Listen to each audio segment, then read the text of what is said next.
حضرت علی رضی اللہ تعالیٰ عنہ نے فرمایا، توحید اس کا نام ہے کہ غیر خدا کی عبادت کا گمان بھی دل میں پیدا نہ ہو، اور سلامتی اسی میں ہے کہ کسی پر تہمت نہ لگاؤ۔ مغرور کے پاس عقل نہیں ہوتی اور بادشاہوں سے کبھی دوستی کی امید نہیں کی جا سکتی۔ پوشیدہ صدقہ کرنا بہت بڑی نیکی ہے، اور تومر کی حالت میں مغرور ہونا تنگ دستی میں ذلیل ہونے کا پتہ دیتا ہے۔ تمام خرابیاں اسی میں ہیں کہ انسان فرصت اور مہلت ملنے پر مغرور ہو جائے۔ جس آدمی کی زبان خراب ہو جاتی ہے اس کا نصیب بھی خراب ہو جاتا ہے۔ جس شخص کا اخلاق برے ہوں وہ عذاب اور تکلیف میں مبتلا رہتا ہے۔ صلہ رحمی دشمنوں کو تکلیف اور رنج پہنچاتی اور آدمی کو برائی کے کاموں میں گرنے سے بچاتی ہے۔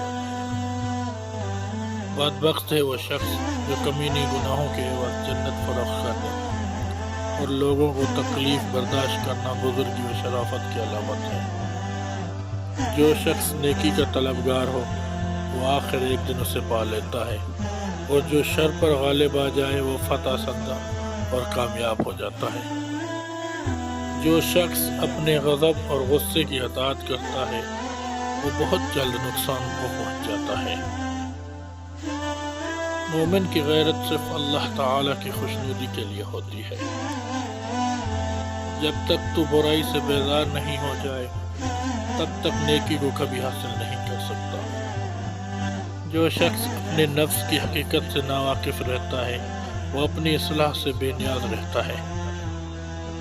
تمام مومنوں میں سے سب سے بہتر ایمان والا وہ ہے جس کا لین دین، غصہ، خوشنودی سب کچھ اللہ تعالیٰ کے لیے ہو۔ صاحب عزت وہ شخص ہے جو اطاعت الہی کے زیور سے آراستہ ہو۔